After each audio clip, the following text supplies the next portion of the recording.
Now, this whole Tory Lanez and Megan Thee Stallion situation, it ain't what it looked like on the surface. The deeper you dig, the darker it gets. This wasn't just celebrity beef. It was a setup with a lot of layers. People didn't ride on Tory because they love Meg.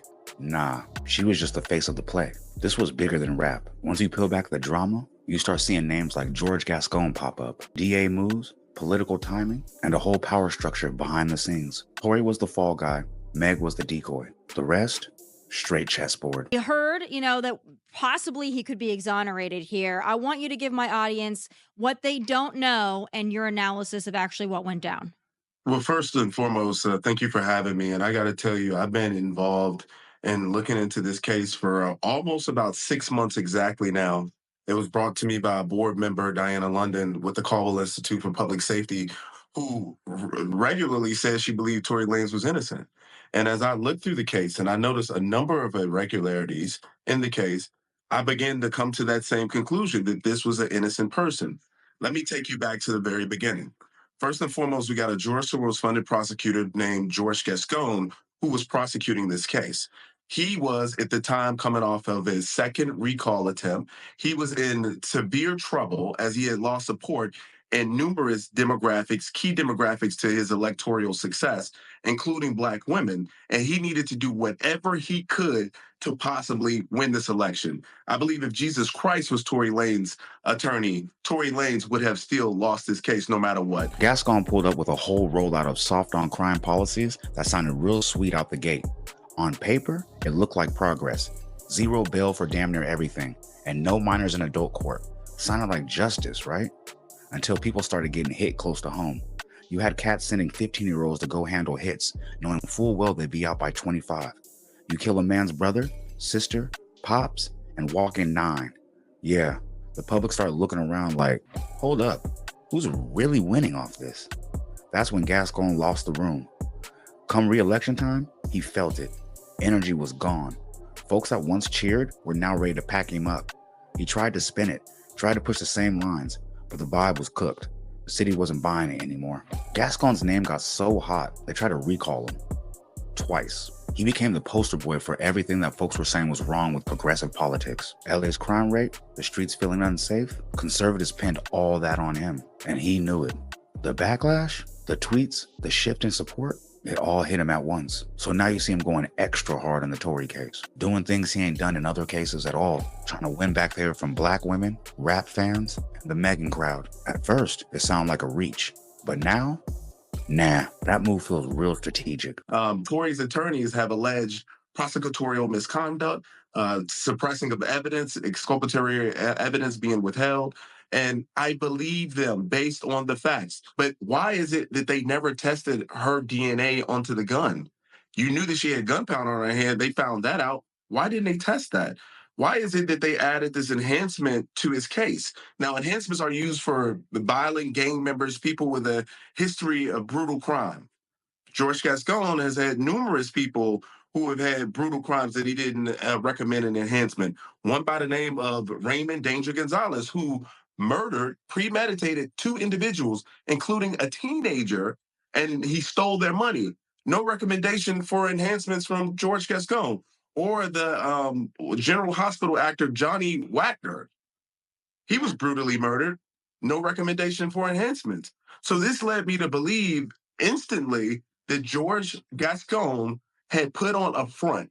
He wanted to pretend to be tough on crime so he can have a silver bullet for his next election because he had a Black woman that he can say that he protected.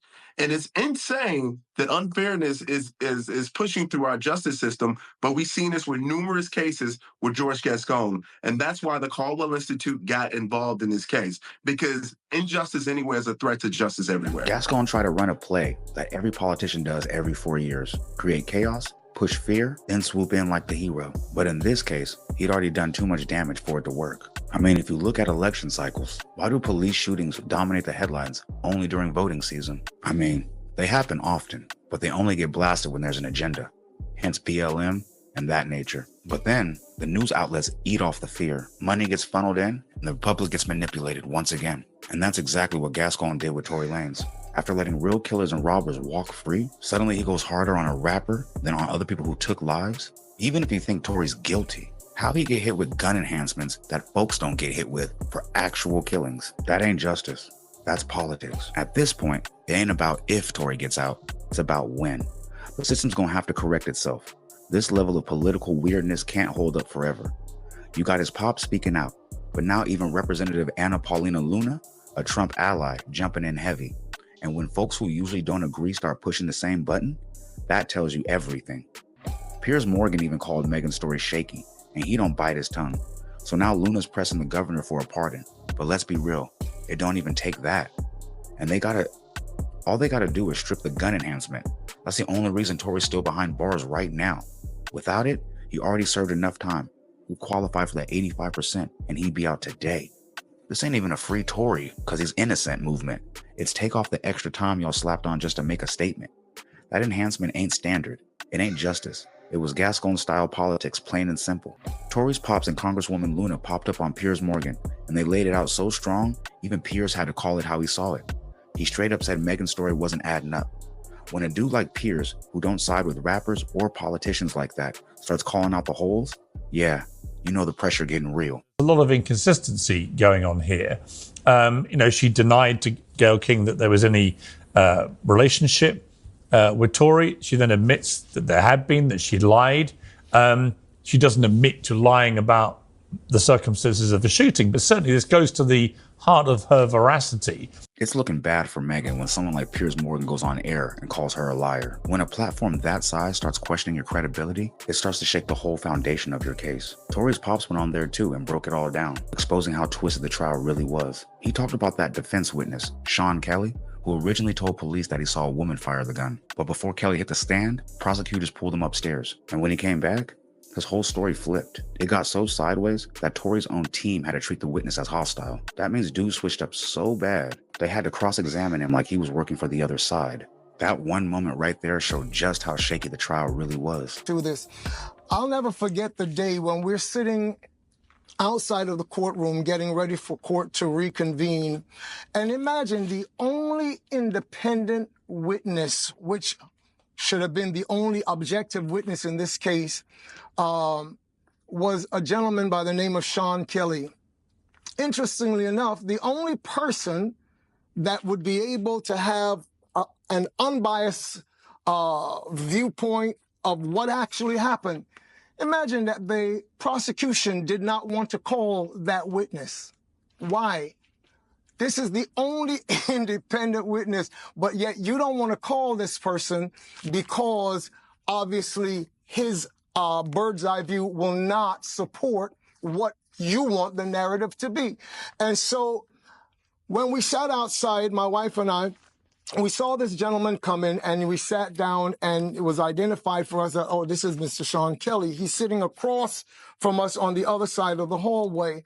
And as we sat there, the prosecution came out, one of their detectives or investigators rather, and one of the prosecutors, they took this gentleman, they went upstairs, I believe was to the 14th floor at that time.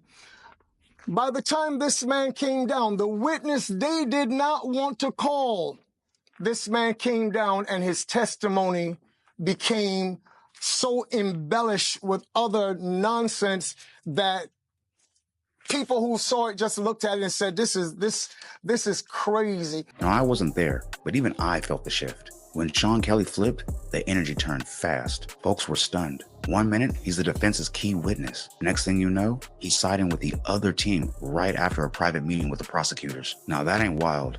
That's foul. Doesn't matter if you think Tory did it or not. You gotta admit, that's shady. On top of that, Tory's pops broke down the rest. He talked about the missing DNA, the lack of gun residue, the bullet fragments that never showed up, and he laid it all out clean. This case was built shaky from the jump. Or the case was built against him from the jump. Just one last question, because you've made me think of this. But if your son was not responsible for Megan Thee Stallion being shot, we do know that indisputably she was shot. Who shot her? First of all, the whole idea of her being shot is a speculation. That's a speculation. It's to this point has not been proven that she was even shot. that in all of this, how can you have a situation where in pretrial, the police, LAPD, says that the bullet fragments they had collected from the hospital just mysteriously vanishes. It goes missing. I would think that evidence is something that is protected in any police department, but they just mysteriously go missing. So there's no bullet fragments to be presented at trial. You have a situation where a gun is shot, and the gun, which is supposed to be your main piece of evidence, does not even show up at court, but some picture of a weapon that resembles this is the type of weapon they say that was used. The weapon does not show up at court. There is absolutely no, we hear this point of 0.1% of his DNA on the gun. Do you know what that actually means when you investigate it? That over 1.5 billion black people on the planet could have been their DNA. Now, no matter how you feel about Tory, if you look at this case unbiased, it doesn't make any sense. No gun was shown, no fragments. Witnesses' stories changed, and one even flipped right after meeting with the prosecutors. Now, the woman in the car, Kelsey, even she got on the stand and said she didn't see Tory shoot. At the bare minimum, bro ain't get a fair trial. And the craziest part about this is, people ain't begging for the case to be overturned. They just want it brought back to court and done right this time. At the very least, just take off the enhancement. But hey, if you made it this far, click the left side of your screen to see why Kid Cudi is going to make sure Diddy does the rest of his life in jail. And also, don't forget to leave a like, comment, subscribe, share to be aware, put me in the album because I need to be there, man. Because I know there's 10 other streamers out there doing it like me. But... Fuck that little 10.